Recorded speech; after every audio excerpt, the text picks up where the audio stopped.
Hello दोस्तों, मैं आपकी राधिका और बहुत प्यारा साज सोहर लेके आई हूँ। तो देखिए, ग्वालिन हमारी दही बेचने के लिए जा रही है मथुरा की गलियों में। कृष्ण भगवान रास्ते में किस तरह से छेड़ते हैं, क्या कहते हैं। बहुत ही प्यारा गीत है, आप लोग सुनिएगा, आनंद लीजिएगा और अच्छा लगेगा तो कमेंट बॉक्स में जरूर बताइएगा। तो गीत सुनिए आप लोग। पतरही पातर ग्वालिन तो कुसुम जैसी, सुंदरी कुसुम जैसी सुंदरी हो। रामा करेली 16 हौसी, गरवा दहिया बेचे निकली, दहिया बेचे निकली नी हो। ग्वालिन करेली 16 हौसी, गरवा दहिया बेचे निकरी, दहिया बेचे निकराई हो। पतराही पातर ग्वालिन कुसुमा जैसी, सुंदरी कुसुमा जैसी सुंदरी हो। रामा करेली 16 हौसी, गरवा दहिया बेचे निकरी, दही बेचे निकरी नी हो। ग्वालिन करेली 16 हौसी, गरवा दहिया बेचे निकरी, दहिया बेचे निकरई हो।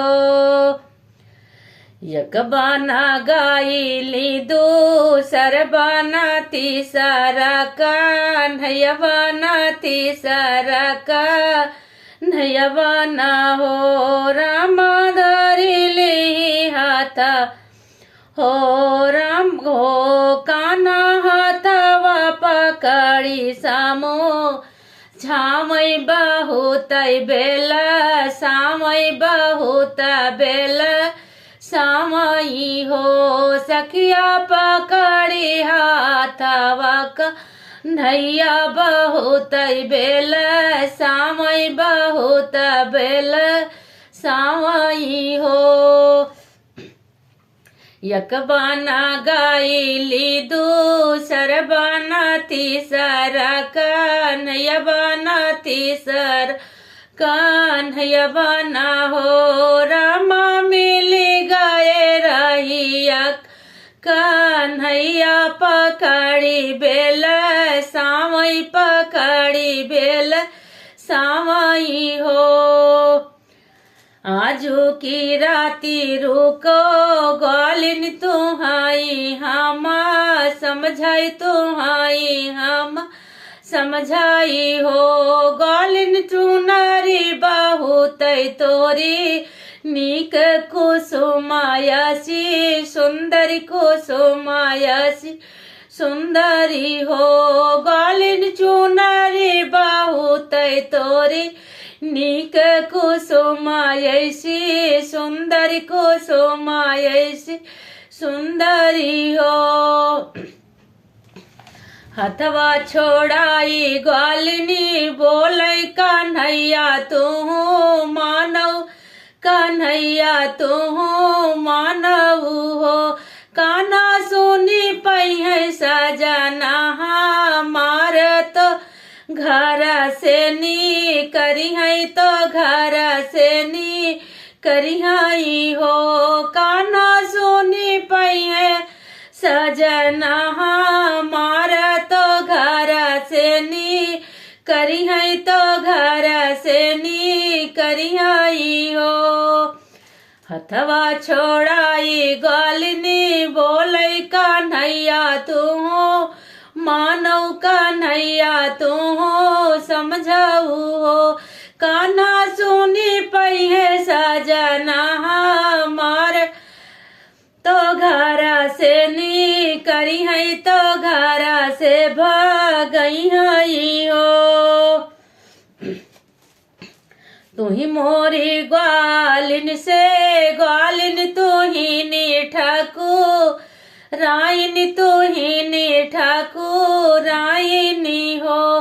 ग्वालिन आजू राय ना रुकी, जात्यु बात मोरी मात मानो सांझ होई गईले होई गईले हो गालिन बात हम तू मानो आज रात रुको सांझ होई गईले सांझ होई गईले सवेरे चली जाती हूँ सवेरे चली जाती हूँ।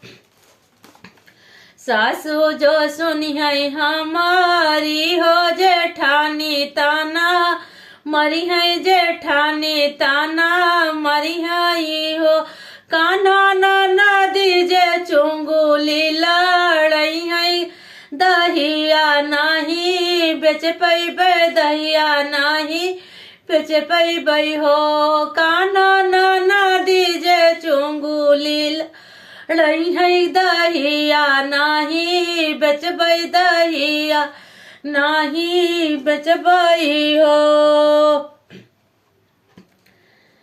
तो देखो आगे क्या कहते हैं कृष्ण कन्हैया हमारे। मान्यू न बतिया हमारी समझी नाही पौत्यु समझी नाही पौती वो हो गालन मीठी मीठी दहिया खौत्यो मान हमरा रखत्यो मान हमरा रखती हो गालन मीठी मीठी दहिया खौत्यो मान मोरा रखत्यो मान मोरा रखती हो। जब नहीं रोक पाए तो दही पे आ गए कि दही मुझे चखा दो फिर चले जाओ। तो ये हमारे कृष्ण भगवान की लीला थी। बोलो कृष्ण कन्हैया की जय हो।